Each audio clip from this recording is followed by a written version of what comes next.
He didn't tell Meghan. He didn't alert the palace. He just boarded a plane. Prince Harry touched down in the UK last week without ceremony, without protection, without explanation. The move? So abrupt that even his closest aides didn't know until the wheels were up, and at the center of it all, a man named Tyler Perry. Once their greatest ally, the man who gave Harry and Meghan refuge when the royal walls caved in, is now in possession of 17 hours of unreleased footage. Footage filmed in those early, raw days when the pain was fresh, the betrayals unspoken, and the walls echoing with truths too dangerous for daylight. Now, those tapes are being whispered about behind palace walls, NDAs are being reviewed, phones wiped, staff silenced, lawyers activated. Because if what's on those tapes ever sees the light of day, it won't just bruise reputations, it could collapse everything. So we ask the question the world is now asking: what could be so explosive that Harry ran without telling even Meghan? When the world turned its back on Harry and Meghan, one man opened his arms. Tyler Perry, filmmaker, billionaire, and above all, a man of faith, did what few dared to do.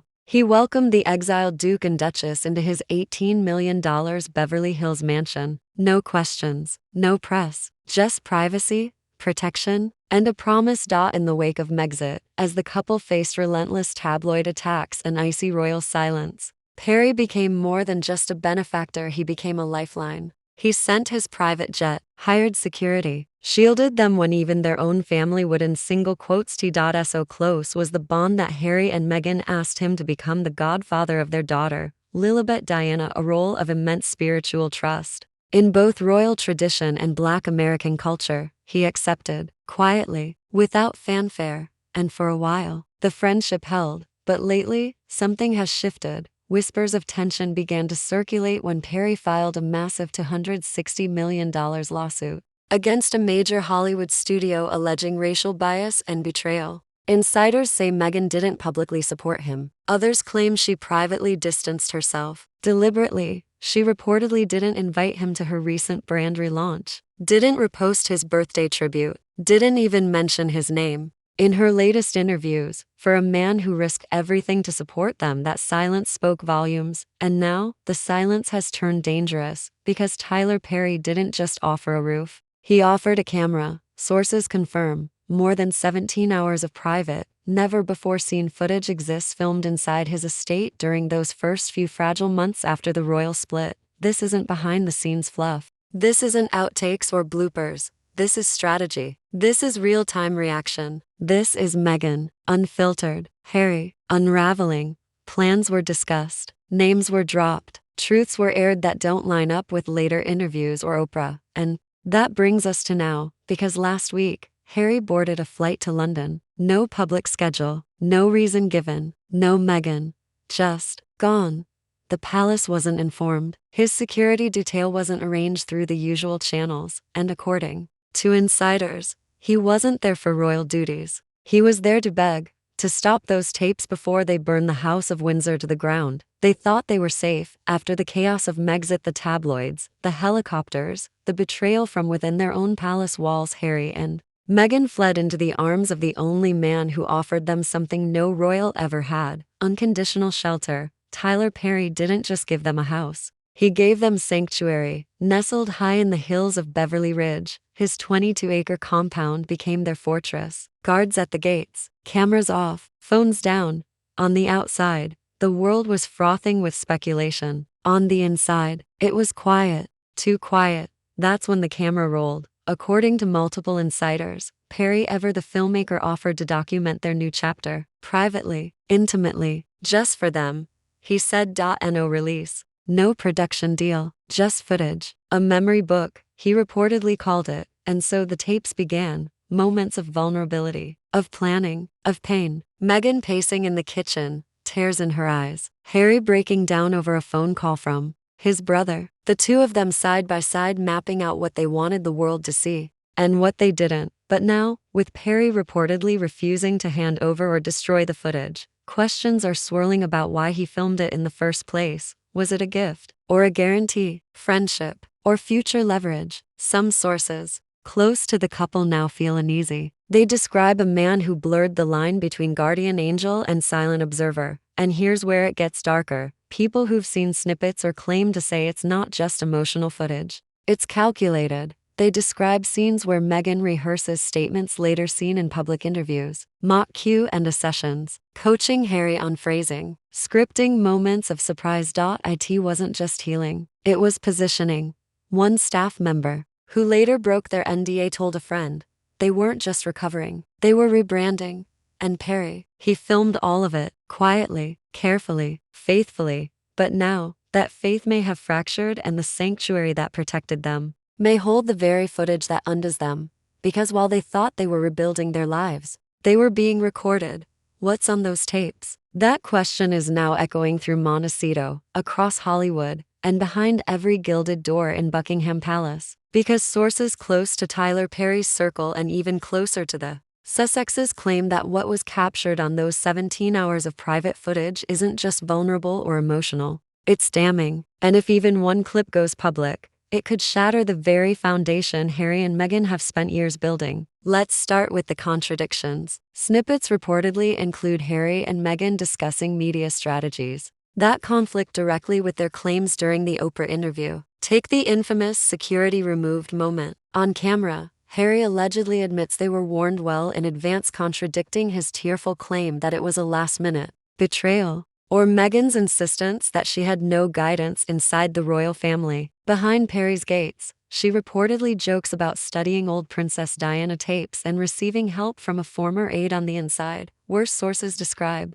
full conversations where they rehearse answers, try different angles, and even role-play the interview with stand-ins before Oprah arrives. One source from Tyler's team put it simply, it wasn't a documentary, it was a blueprint. Now, whether or not those moments were innocent, a couple trying to control their narrative, is beside the point. What matters is perception. And right now, that perception is cracking. Because Meghan, according to insiders, was blindsided. She never thought the footage still existed. She assumed it had been deleted or that Tyler would never let it surface. But in the past year, something changed. When Meghan relaunched her lifestyle brand, the soft pinks, the lemons, the California dream, there was no mention of Perry. Not in the press releases, not in the interviews, not in her inner circle. He was scrubbed, systematically. Sources close to Perry say he felt not just cut off but used. He had provided sanctuary, security, and spiritual cover. And now, he was no longer useful. One of his longtime staffers said off record, he didn't say it aloud, but you could see it. She threw him away.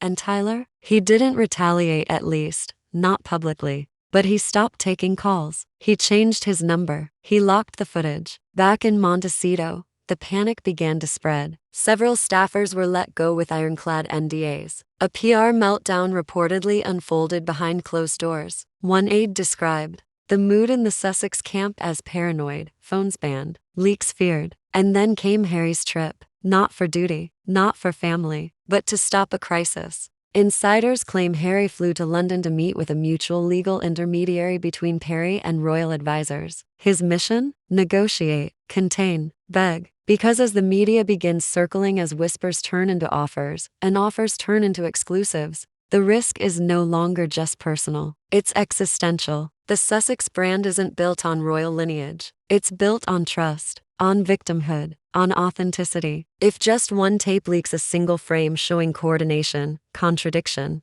or manipulation, it undermines everything. The Netflix deals, the Archewell donations, the public goodwill, gone. And it's not just tabloids sniffing around. Major platforms, documentary houses, streaming giants are reportedly making offers. Some want the raw footage, others just want rights to describe it. Perry's team hasn't confirmed, but they haven't denied. Meanwhile, alliances are shifting. Former staffers once loyal are now silent. PR consultants have ghosted. Advisors are nervous. Because if this implodes, no one wants to be near the blast. And Meghan, she's reportedly furious. Not just at Tyler, at Harry, at the silence, at the weakness. The fortress they built out of trauma, out of story, out of survival is starting to shake. And behind every marble wall in Montecito, there's one terrifying thought no one dares speak aloud. What if the tapes don't leak accidentally, but on purpose? In Santa Barbara, a private jet waited, engines humming,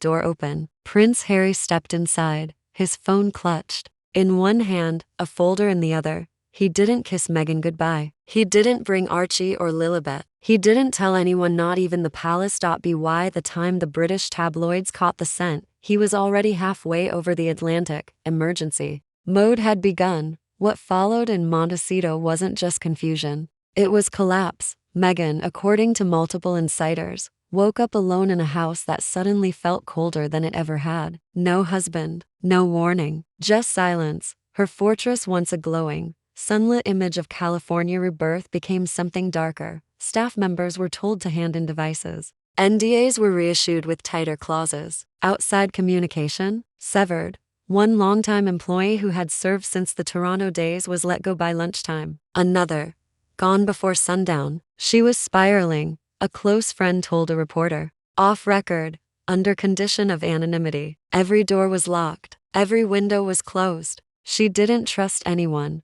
Meanwhile, Harry had landed in London. His purpose? Not a royal reunion, not a charity event, a crisis negotiation. It's believed he met with two intermediaries connected to both Tyler Perry and royal legal advisors, hoping to stop any potential sale or leak of the footage. But the damage had already begun. Despite their efforts to suppress the press, the story leaked. Photos of Harry at Heathrow. Anonymous sources quoting tensions with the U.S. ally. Rumors of tapes unverified but viral. The press blackout had failed. And in Montecito, Meghan's isolation deepened. She didn't call Tyler. She didn't call her mother. She called her lawyers. A legal team was reportedly assembled within hours, the same firm that handled early Megxit negotiations. The message was clear. Find the tapes. Stop the leaks. Bury the story. But Tyler Perry? Still silent. No denial. No response. Not to Harry. Not to the press. Not to Meghan. And that silence, that piercing, intentional silence, became the loudest weapon of all. In Hollywood, silence usually means strategy. But here, it meant something worse. Control. He had the tapes. He had the legal rights. And if he chose to, he could blow it all open. One insider, someone who claimed to have been present during one of the most intense days that week, described the moment everything cracked. A scream, sharp, panicked, from the second floor of the estate. Then a voice. Meghan's. How could he do this to us? Staff froze. No one answered. She wasn't just angry. She was betrayed. Because Tyler Perry was supposed to be family. The godfather of her child. Her protector. Her confessor. Now, he was the threat. And Harry had run. Not to defend her. Not to shield her. But to fix what she feared he might have broken. Some say Harry left without telling Meghan because he feared she'd stop him. Others say he didn't tell her because he couldn't face her. Either way, they were no longer united. Not in public, not in strategy, not even in crisis. And Meghan, she remained locked inside her own kingdom of lemon trees, high hedges, and increasingly empty rooms, alone, watching everything they built begin to fall apart. The brand was built on truth, on vulnerability, on survival. But now, as the whispers grow louder and the footage remains locked in a vault no one can touch, that brand is beginning to break. Inside Netflix, the mood is reportedly tense. Executives who once gushed over Harry and Meghan's docuseries are now asking quiet questions. Did we buy authenticity or performance? The $100 million deal was based on story, on sincerity. If that story is now in question, the value starts to slip. Spotify's already gone. Penguin Random House is reportedly monitoring the situation, watching the growing online fallout with concern. And behind it all, Meghan's team is scrambling. Sources say frantic calls were made to trusted media contacts, requests for silence, for kindness, for time. But time is not on their side because the story is already out there. Not in headlines yet, but in Reddit threads, anonymous tweets, encrypted DMs from former staffers and friends of the family, snippets, claims, carefully crafted phrases. Like, you don't rehearse pain unless you're selling it. Memes are spreading faster than press releases. One viral post, a split screen of Meghan crying during Oprah and a supposed still from the tapes showing her rehearsing the same line. Caption, Take 2. It's brutal. It's not proven, but it's effective. And the royal family? Silent. Not a word from the palace. Not a gesture. But insiders say the mood in Kensington and Clarence House is smug. Because after years of relentless fire from Team Sussex interviews, documentaries, books, podcasts, the tide is finally turning, and they didn't have to lift a finger. One source close to a senior royal said, they did it to themselves. All we had to do was wait. But the true danger isn't media speculation. It's belief. Public trust is the Sussex currency. Meghan doesn't have a crown. Harry doesn't have a title that matters outside tradition. What they do have is story. A narrative of escape, resilience, and love. Of being silenced and choosing to speak. But now, the very people who once defended them are starting to ask, were we manipulated? Was it all a brand strategy? Were the tears real or just rehearsed? And if that belief crumbles, what remains? The contracts will fade. The platforms will move on. The public will scroll past, because sympathy is not a renewable resource. And somewhere inside that Montecito mansion behind the hedges, past the lemon trees, Meghan Markle is reportedly trying to hold the center. She once said in an interview, Tyler Perry saved my life. And now, he may be the one holding the match. Not because he lit the fire, but because he refused to put it out. In today's world, content is currency, and control over what we show, what we say, what we feel is everything. Harry and Meghan didn't just leave the monarchy. They became their own media machine. Every move, every interview, every tear curated, packaged, delivered. For years it worked. They owned their story. They shaped their truth. But what happens when your safe space was actually a soundstage? When the cameras you forgot about remember everything? And worse, when someone else holds the footage. This is bigger than Harry, Meghan, or even Tyler Perry. This is about what happens when the story slips out of your hands, when your brand becomes a mirror, and the reflection isn't what you thought. Because maybe the most terrifying question isn't whether the tapes leak. It's what if the world sees the real you and decides they don't like it? What if the image you built so carefully, so painfully wasn't betrayed by an enemy, but by your own words, your own performance, your own decisions? Caught on tape, when you thought no one would ever see them.